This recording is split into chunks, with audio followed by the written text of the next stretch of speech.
Hello everyone, welcome back to my YouTube channel Dr. Barkis Ophthalmology Tutorials. Today we will discuss about the anatomy of the cornea. So in this video I will be discussing about the gross anatomy of the cornea as well as the histological section of the cornea, that is the each layer of the cornea with the relevant applied aspects as well as the blood supply and the nerve supply of the cornea. So without much delay, let's begin our video on anatomy of cornea. So what is cornea? As all of you know, it is a transparent avascular, okay. So transparent, avascular, but highly innervated, okay.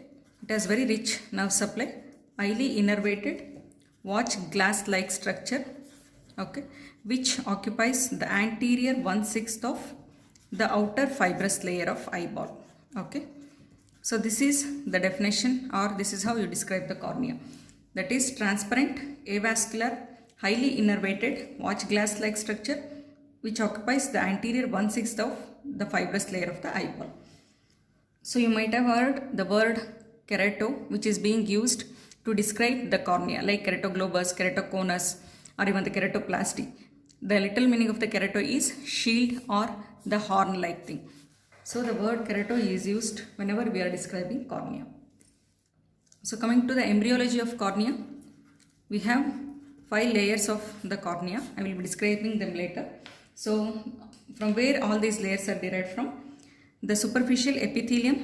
So the superficial, that is the first layer of epithelium, is derived from the surface ectoderm.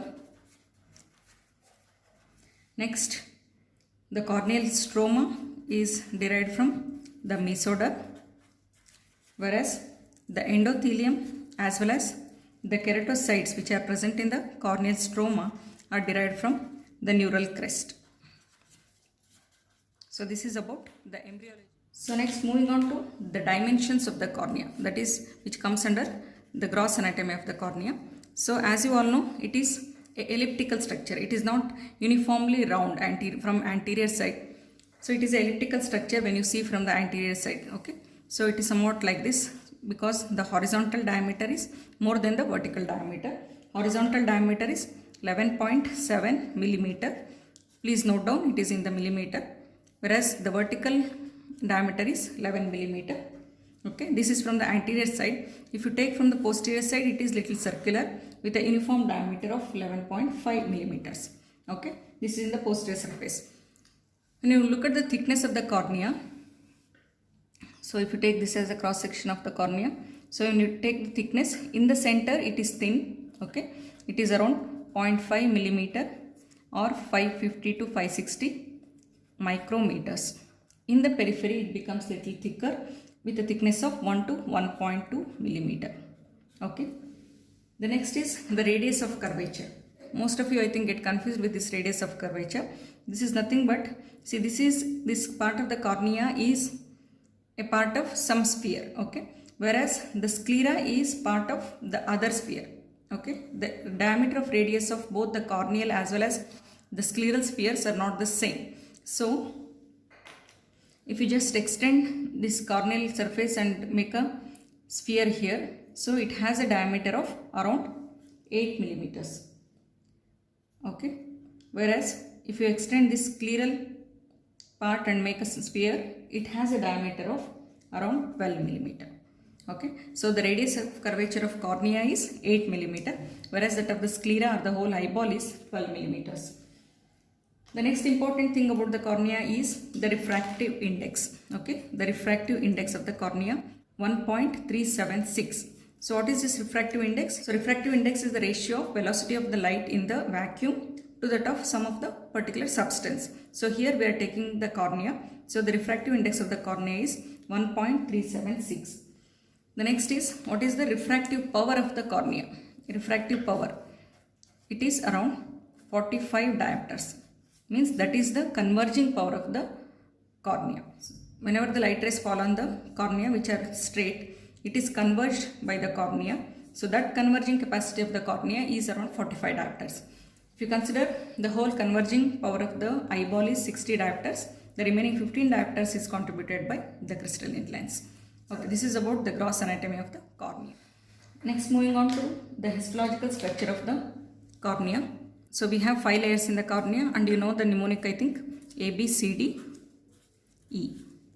So the anterior epithelium is the first layer. The next is Bowman's membrane. Third is C for stroma, D for Descemet's membrane, E for endothelium. So the anterior most is epithelium. Don't get confused with this E. So the anterior epithelium.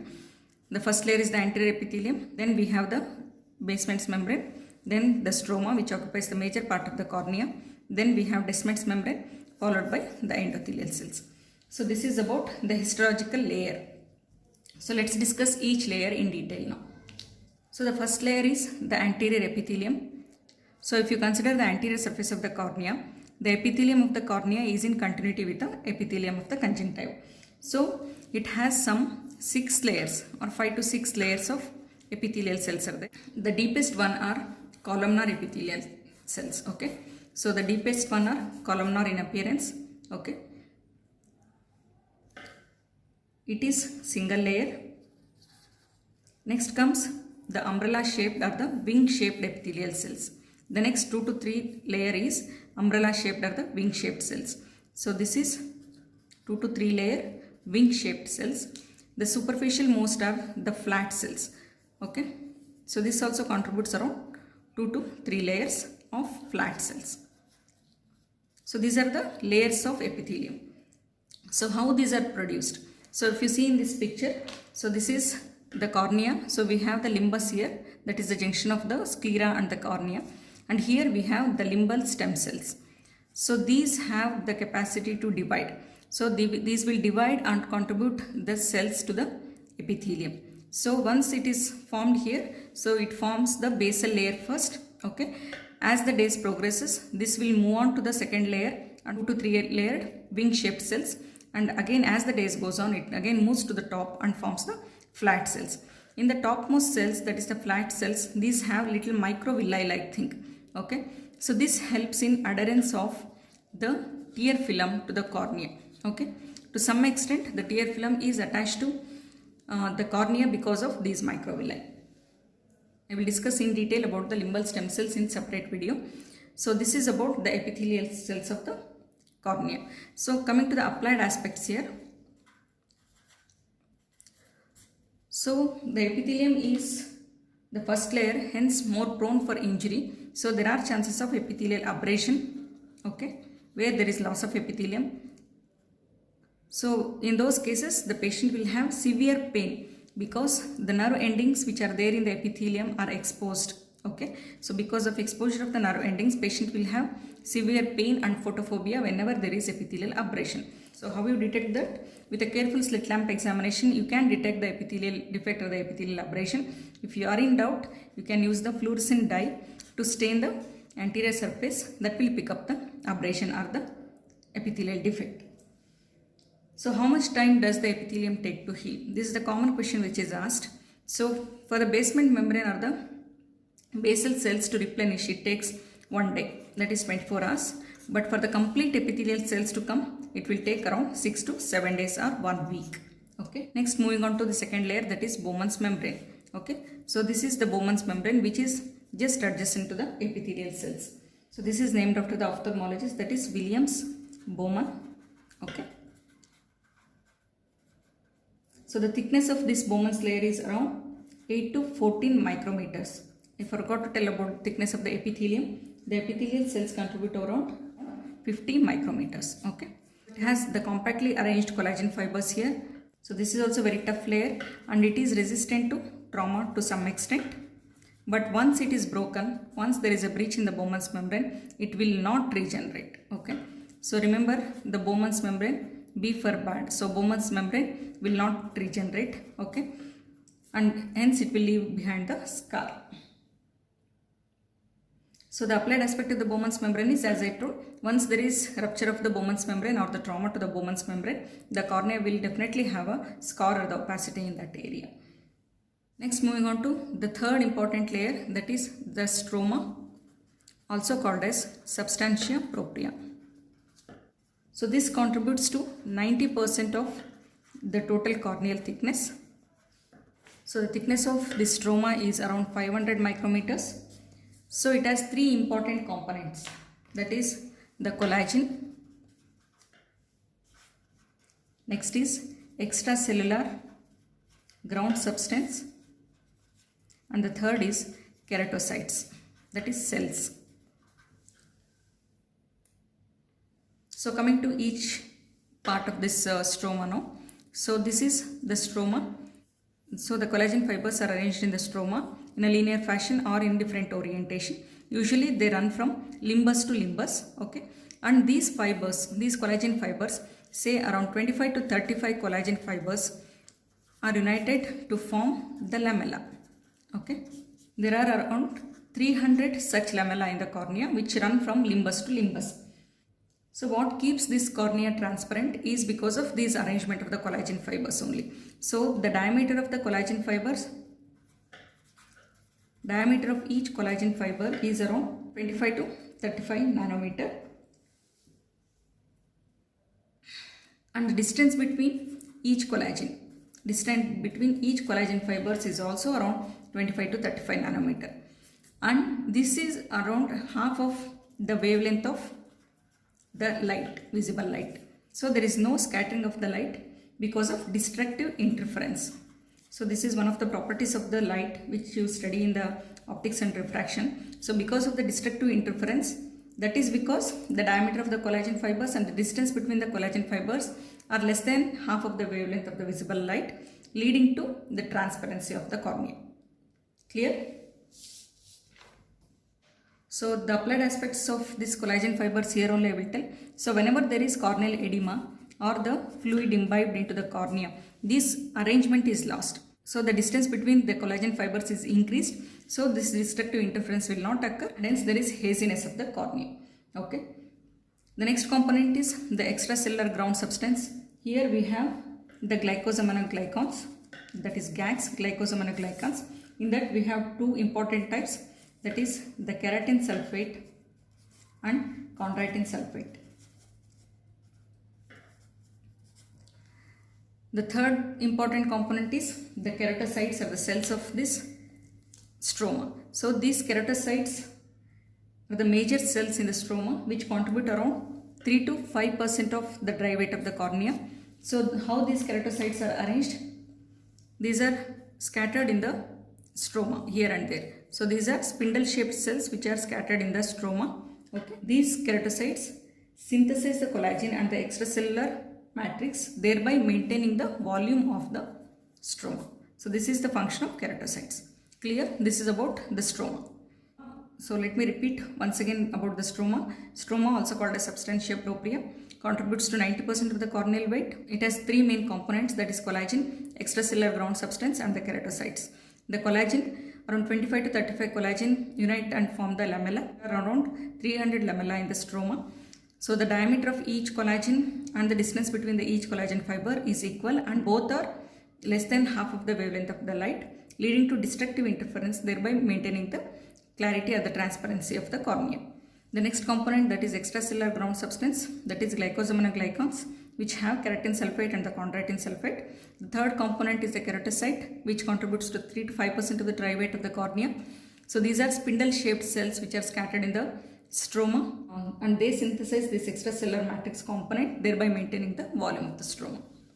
Moving on to the fourth membrane, that is the Descemet's membrane. So recently one more layer is introduced, that is Duas layer, which is pre-Descemet's membrane. So it is lying between the stroma and the Descemet's membrane. But the clinical importance of this Duas layer is not yet established. So we will directly go on to the discussion of the Descemet's membrane. So this is a thick membrane which is secreted by the endothelial cells. Okay. So as it is secreted by the endothelial cells, it is produced constantly throughout life. Produced constantly. So the thickness also varies. At birth it is around 3 micrometer, and as we grow old it becomes 10 micrometer in thickness. It doesn't adhere firmly to the stroma. Okay, so it is loosely attached to the stroma, hence it is easily dissected in our surgical procedure. It is easily detached when you are doing the surgery for cataract also. Okay, there is no elastic material here, but still whenever there is injury to the Descemet's membrane, it will curl inwards towards the stroma. Okay, so that you can appreciate in the slit lamp examination. So if this is also very tough membrane which poses resistance to the enzymatic degradation by phagocytes and the toxins. Okay, so the clinical importance of this Descemet's membrane is whenever there is corneal ulcer. Okay, so this is the cornea. So we have a corneal ulcer here. So when it has encroached up to the Descemet's membrane, this will not give way so easily. So it will just bulge like this because of the raised intraocular pressure, and there is nothing in front of the Descemet's membrane.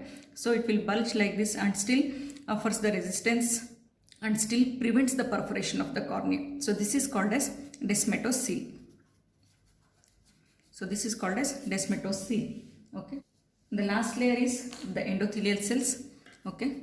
Endothelial cells, which is very important. It is hexagonal shaped cell. So the endothelial cells are hexagonal shaped and they are arranged in mosaic pattern like this. So they are hexagonal and arranged in the mosaic pattern. So how these endothelial cells are detected? It is best appreciated by the specular microscopy. So these endothelial cells are interconnected with each other by zonula occludens, zonula adherens and macula adherens. So this keeps the each endothelial cells adherent to each other as well as to the Descemet's membrane. The next is the count of the endothelial cells. That is very important. In newborn it is around 3000 to 4000 cells per millimeter square, whereas in adults it decreases to 2500 cells per millimeter square, whereas in old age it decreases still to 2000 cells per millimeter square. So if this count goes below 800 cells per millimeter square, then there is endothelial decompensation. So what is endothelial decompensation? The endothelium is not functioning. So what is not functioning exactly in the endothelium is the endothelial pump. So in the endothelium we have very important thing that is called as sodium potassium ATPase pump. Okay. So this helps in constantly removing the water from the cornea, thereby maintaining the dehydrated state of the cornea and making the cornea transparent. Okay. So being in a dehydrated state is one of the factors for the corneal transparency. So whenever there is damage to the endothelial cells, it will not regenerate. Okay. There is no regeneration of the endothelial cells. Only thing what happens is there can be either increase in the size of the existing cells. So the cell which was of this diameter may increase to the larger diameter cell, that is called as polymegathism, or the cell may change its shape. Instead of being in the hexagonal shape, it may become little round or it may change its shape. That is called as pleomorphism. So these are the applied aspects concerned to the endothelium. The one is the sodium potassium ATPase pump. The second is the change in the shape and the size of the endothelial cells as a result of the injury to endothelial cells.